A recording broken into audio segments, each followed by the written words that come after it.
Hello दोस्तों, अपने YouTube channel MWY Pandey में आप सभी का स्वागत एवं अभिनंदन है। आपको इसमें मैं हिंदी व्याकरण में विसर्ग पढ़ा रहा हूँ। तो इसमें आपको संधि जो पहला वीडियो है उसको प्लीज़ उसको देखिएगा। इसमें जो है चौथा नियम आज पढ़ाऊंगा मैं। इसके पहले मैं 3 नियम पढ़ा चुका हूँ, तो आप प्लीज़ उसको पहला वीडियो जरूर देखिएगा, जिससे कि विसर्ग संधि वहाँ शुरुआत होती है। तो आप एक तरह से वो रामबाण है जो पहला वीडियो है, जहाँ पे विसर्ग संधि के बारे में बताया हूँ, विसर्ग संधि परिभाषा बताया हूँ। उसके साथ साथ उसमें बताया हूँ कि कैसे पहला शब्द होता है, दूसरा शब्द क्या होता है, ये सब उसमें मैं बहुत अच्छे से बताया हूँ उसमें। तो आज मैं आपको चौथा नियम पढ़ाऊँगा। तो आप जानते हैं कि इस यूट्यूब चैनल पे MWY पांडे में मैथ के साथ साथ हिंदी पढ़ाया जाता है। आने वाले समय में आपको इंग्लिश भी इसमें पढ़ाया जाएगा, तो जल्द इसकी कोशिश की जा रही है। आज आपको मैं यहाँ पे जो है हिंदी व्याकरण में विसर्ग संधि पढ़ाऊंगा, जिसमें 3 नियम मैं आपको पढ़ा चुका हूँ। तो आज चौथा नियम पढ़ाऊंगा। तो मैं आपसे बोलता था कि विसर्ग के बाद स्वर या व्यंजन के मिलने से विसर्ग संधि होता है। तो आज वही परिभाषा के तहत मैं आगे बढ़ूंगा। देखिए, आपको मैं परिभाषा के अनुसार मैं उसके पहले बढ़ता हूँ कि विसर्ग के पहले और विसर्ग के बाद। तो विसर्ग के पहले देखिएगा ध्यान से, अ और आ को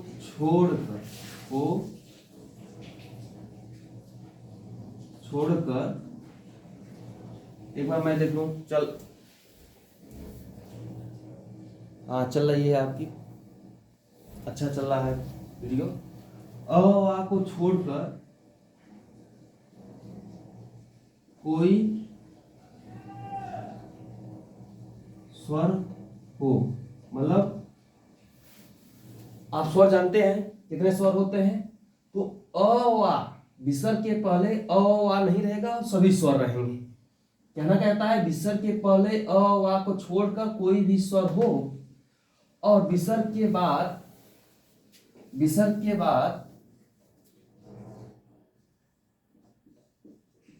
किसी वर्ग का तीसरा चौथा, किसी वर्ग का तीसरा चौथा पांचवा, किसी वर्ग का तीसरा चौथा पांचवा हो, या ध्यान दीजिएगा, या य र ल और व और उसके साथ साथ ह हो। उसके और या कोई स्वर, कोई भी स्वर।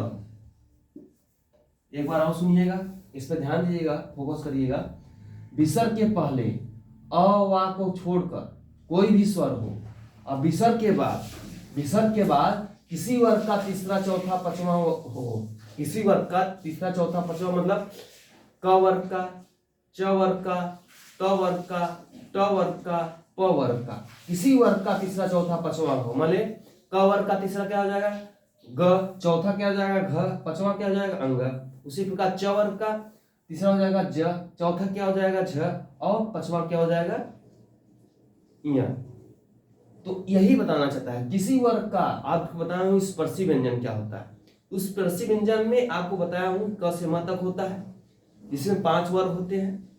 तो उसी में बताया जा रहा है किसी वर्ग का तीसरा चौथा पांचवा हो, या य र ल व और ह हो, और कोई भी स्वर हो। इसमें कोई भी स्वर, लेकिन इसमें विसर्ग के पहले अ वाक से छोड़कर कोई भी स्वर हो।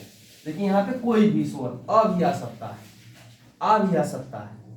ठीक है, तो ये दोनों के मिलने से जो है विसर्ग के स्थान पे क्या, विसर्ग के स्थान पे र हो जाता है।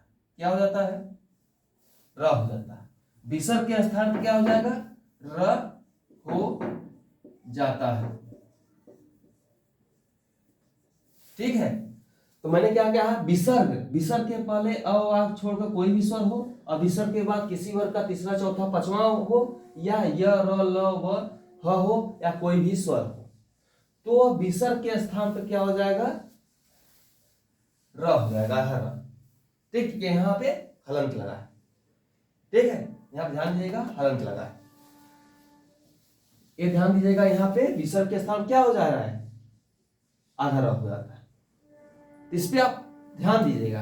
अब मैं इसी के साथ एक उदाहरण दे रहा हूं जो बहुत पेपरों में पूछा जाता है, तो आपको उदाहरण देता हूं जिससे आपको समझ में आ जाए।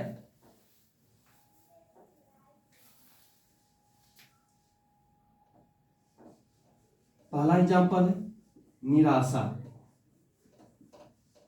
इसका संधि विच्छेद करिए। नि और आशा, संधि विच्छेद हुआ। इसका निराशा का संधि विच्छेद करिए तो नि प्लस आशा। अब कैसे हुआ, इस पे आप ध्यान दीजिए। इसका देखिए, यहां क्या है? र है, तो मैंने र के स्थान पर किसको लिया हूं? विसर्ग को लिया हूं। तो नी, और यहां पे जब र के स्थान पे मैं विसर्ग कर दिया तो यहां आ था, आ को आशा के साथ जोड़ दिया, तालब विसर्ग के साथ, तो आशा हो गया। अब इस पे मैं नियम लगाता हूं, जो नियम इस पे है कि कैसे नियम लागू होके निराशा होता है। तो निराशा संधि विच्छेद क्या हो गया? नी और प्लस आशा। अब देखिए इस पे लागू कैसे होता है। मैंने क्या कहा? विसर्ग के बाद अ आ छोड़ के कोई भी स्वर हो, तो आ नहीं है, तो विसर्ग के पहले क्या है? विसर्ग के पहले क्या है? छोटी ई है। अब विसर्ग के बाद कोई किसी वर्ग का तीसरा चौथा पांचवा हो, या हो, कोई भी स्वर हो। यहाँ पे ध्यान दीजिए, कोई भी स्वर हो, तो यहाँ पे क्या, कोई भी स्वर में क्या है? आ है। यहाँ पे लिखा हूं कोई भी स्वर हो, और वहां लिखा हूं अ को छोड़ कोई स्वर हो, तो यहाँ जो आ है वो कोई स्वर है कि नहीं? ठीक, स्वर में आता है। अब देखिए इसको नी ऐसे लिख दीजिए आप। अब विसर्ग के स्थान क्या हो जाता है? र हो जाता है। तो विसर्ग के स्थान पे र लिख दीजिए, आधा र हो जाता, और आशा ऐसे लिख दीजिए।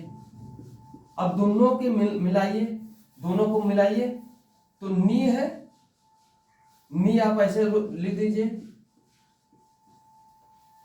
और र है, र को र में आ जोड़ दीजिए, तो नी रा हो जाएगा, और सा था तालब के सब, उसको लिख दीजिए, तो निराशा बन गया ना।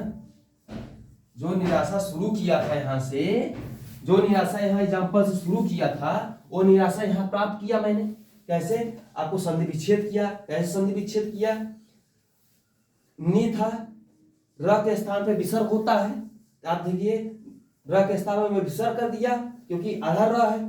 अब यहाँ पे जब इसको आ निकाल दूंगा तो आधा र बचेगा, यहाँ विसर्ग कर दिया, आ बचा, आ को मैं तालब पे स के साथ जोड़ दिया, तो आशा हो गया।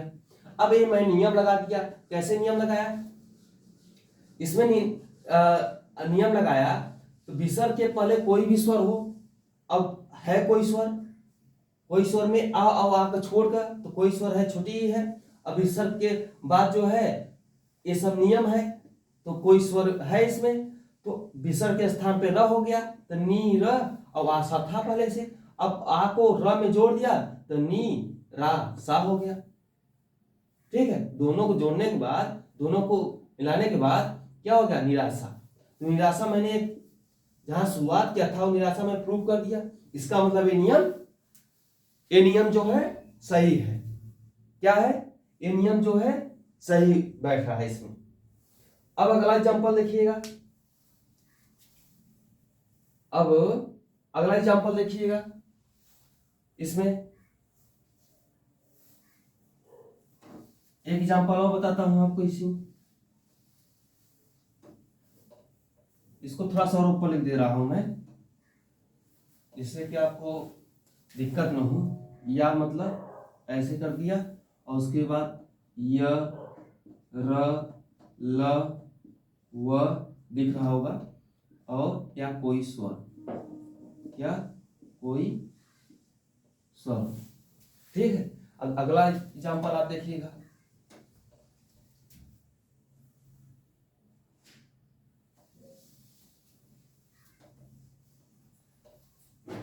अगला एग्जाम्पल देखिएगा आप, दूसरा जो एग्जाम्पल आपको बोल रहा हूं ये कई बार पेपरों में पूछ चुका है। अब दुर्जन का देखिएगा, संधि विच्छेद करिएगा। तो मैंने विसर्ग के स्थान पर किसको रखा हूं, र को रखा हूं। विसर्ग के स्थान किसको रखा हूं, र को। तो यहाँ पे आधा र है, तो जहां पे आधा र रहे, ठीक है, उसके पहले आप विसर्ग लगा दीजिए। तो दू, अब विसर्ग लगा दीजिए प्लस जन। जब विसर्ग के स्थान और र के स्थान पे हमें विसर्ग लगा दिया तो जन बचा सिर्फ, और दू था पहले से, तो दू प्लस जन हो गया ना, दुर्जन।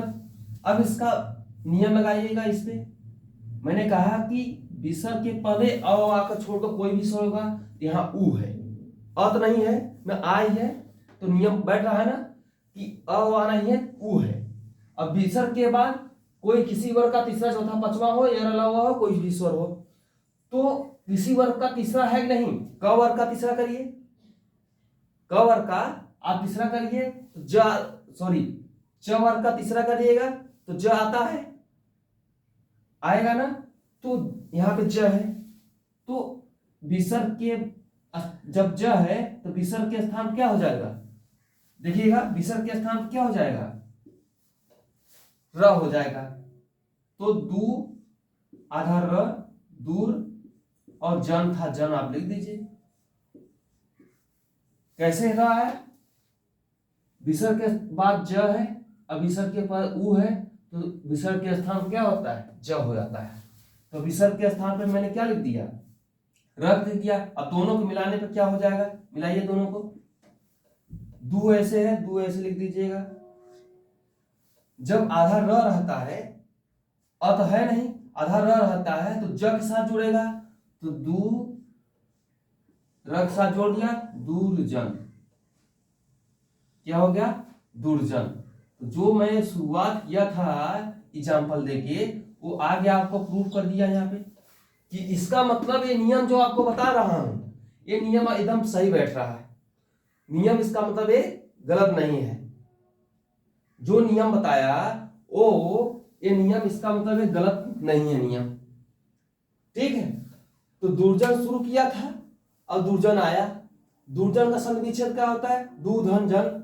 दू धन जन कैसे संधि विच्छेद मैंने किया, देखिए ज के पहले उनवा र है, जिसे कहते हैं आधा र बोलते हैं, तो जन तीसरा वर्ग है, उसके पहले र का स्थान क्या हो जाएगा, विसर्ग हो जाएगा। तो दू, अब बचा क्या, जन, तो जन लिख दिया। क्या हो जाएगा संधि विच्छेद, दू धन जन, और नियम लागू किया और दुर्जन आ गया। अब देखिए, अब आपको समझ में आ गया होगा, तो आपको मैं इसको हटा देता हूं सब। अब आपको एग्जाम्पल देता हूं अच्छे अच्छे, जो दो एग्जाम्पल दिया हूं पेपरों में कई बार रिपीट हो चुका है। ठीक है, तो वही एग्जाम्पल आपको देता हूं जो कई बार एग्जाम्पलों रिपीट चुका हुआ। एक पहला दे चुका था निराशा, निराशा, और दूसरा दिया था दुर्जन। अब तीसरा देखिए जो एग्जाम्पल दे रहा हूं वो और इंपॉर्टेंट है। कौन सा, दुरात्मा।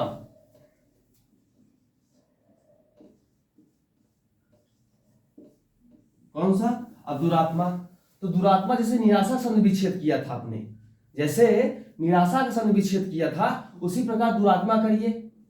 दू है, जहां र है, जहां पे र बनता था, विसर्ग के स्थान पे र बनता था, तो र के स्थान पे क्या कर दीजिए, विसर्ग कर दीजिए, और यहाँ पे आ हटा दिए। आ निकालेंगे तो आधा र बचेगा, तो आधा र के स्थान पे विसर्ग होता है, तो दू धन, और आ बचा, आ को तमा से जोड़ दीजिए, तो दू प्लस आत्मा। इसका संधि विच्छेद क्या हो जाएगा? दू और आत्मा। तो ऐसे आप संधि विच्छेद करिए। इसका संधि विच्छेद क्या हो जाएगा? दू प्लस आत्मा। तो इसको कई बार आप करेंगे रिपीट, जैसे 2-3 बार हो गया, 2-3 बार इसको, इस नियम को पढ़ेंगे, साथ साथ इसको आप प्रैक्टिस करेंगे रफ में, तो आपको ये नियम जो है इतना अच्छा समझ में आ जाएगा कि आप संधि विच्छेद कैसे कर सकते हैं। देखिए यहाँ पे, जहां पे र देखे वहीं आप विसर्ग कर दीजिए और आ निकाल के मैंने आत्मा के साथ, तमा के साथ जोड़ दिया तो आत्मा हो गया। तो र के स्थान पे क्या कर दिया? विसर्ग कर दिया, तो दू प्लस आत्मा। उसी बार निराशा मैंने किया था, र के स्थान पे आ निकाल दिया तो र बचा था, तो नी धन आशा। दुर्जन के र के स्थान पे मैं विसर्ग कर दिया तो दू धन जन। उसी प्रकार अगला देखिए, दुरुपयोग देख लीजिए।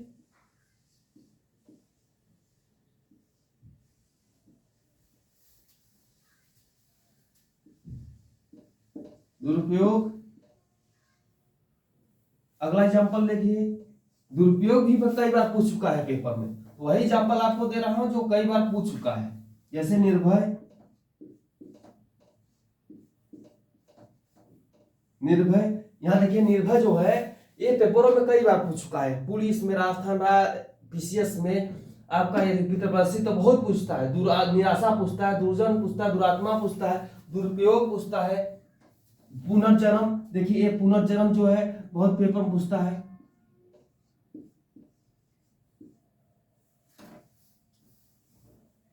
पुनर्जन्म, तो पुनर्जन्म का आप संधि विच्छेद करिएगा। उन्नवा रहा है तो उसके पहले आप क्या लगा सकते हैं? विसर्ग, तब पुनः धन जन्म। पेपर में पूछ चुका है ऐसा, तो वही एग्जाम्पल दे रहा हूं, अक्षतमा लिखिए आप।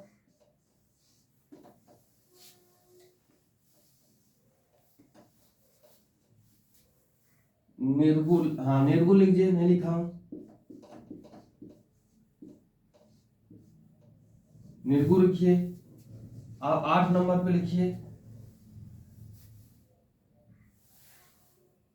निर्बल नहीं लिखा हूं, निर्बल लिख लीजिए।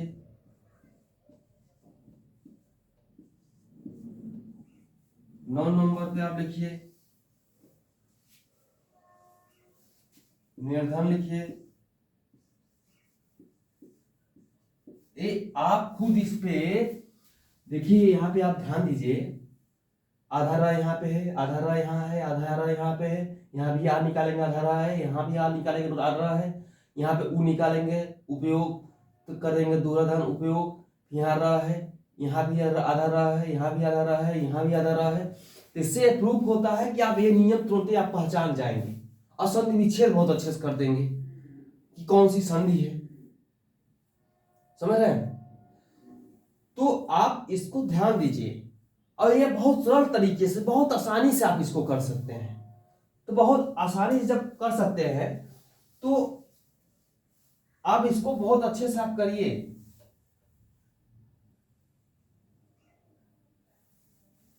आप इसमें ध्यान देते होंगे, मैं जो एग्जाम्पल दे रहा हूं आपको, ठीक है, वो बहुत ही इंपॉर्टेंट एग्जाम्पल दे रहा हूं। एक और एग्जाम्पल आप लिख लीजिए, निर्जीव का लिख दीजिए। ये भी पेपर में बहुत पूछता है, अभी मुझे याद आया, निर्जीव का। ठीक है, ये 10 एग्जाम्पल आपके लिए मैं दिया हूं, आपको मैं कई बता चुका हूं, 3-4। अब खुद आप इस पे करिए और उसके बाद साथ साथ इस पे आप कमेंट करिए, संधि विच्छेद करिए। जैसे निर्भय का आप संधि विच्छेद करके मुझे बताइए, दुर्गम निर्गुण का बताइए आप संधि विच्छेद करके, निर्जीव का बताइए आप संधि विच्छेद करके, पुनर्जन्म को बताइए आप संधि विच्छेद करके, निराशा बताए, दुरात्मा बता चुके हैं, दुरात्मा का आप संधि विच्छेद करके बताइए। तो आप, मुझे विश्वास है कि आप इसको नियम समझ गए हों। एक बार न समझे हो तो एक बार और रिपीट करके समझिए और पक्का समझ में आ जाएगा।